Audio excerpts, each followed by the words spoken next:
bakit yung ginagos yung confession na pinigyan ni Sarpan? Hindi ka na, wala kang pakialam. Ano wala akong pakialam? Parang gusto pangarap ko yun.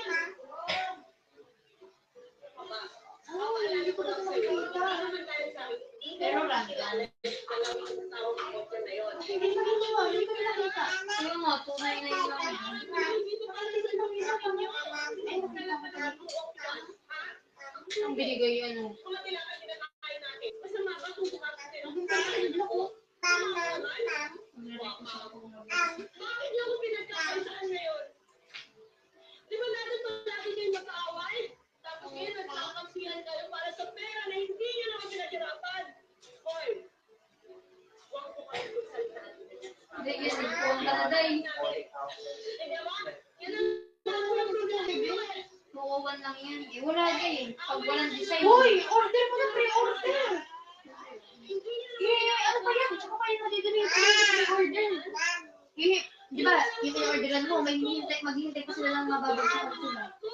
Ako, baka bilang daw ito, magbabayad. Ay, hindi siya China to eh. Kahit di siya China, basta may order. Ay, tama, China pa. O, partida, China pa yan, tapos pre-order pa. Biglang dumating pa utang.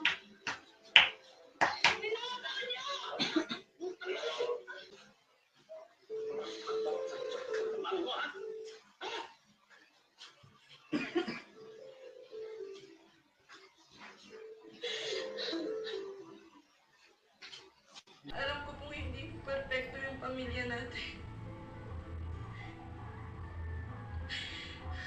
Pero ginagawa ko po lahat ng ito para po sa pamilya natin. Para po sa mga kapatid ko. Sana po maintindihan niyo po yun.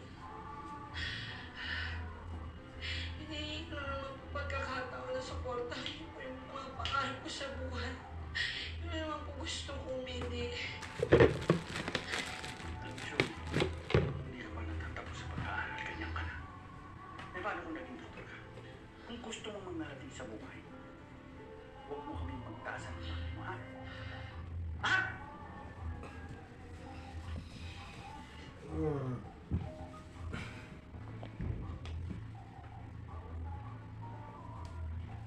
Ay, Shubi, huwag kang magkakamaling magsabi kay Stefan na ginamit namin yung perang pinadala niya, ha?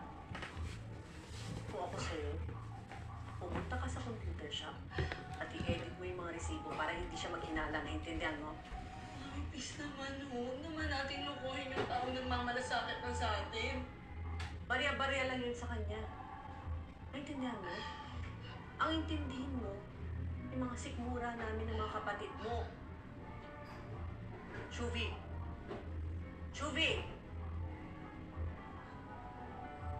Tingnan mo ako. Pag inuutusan kita, sumunod ka, naintindihan mo?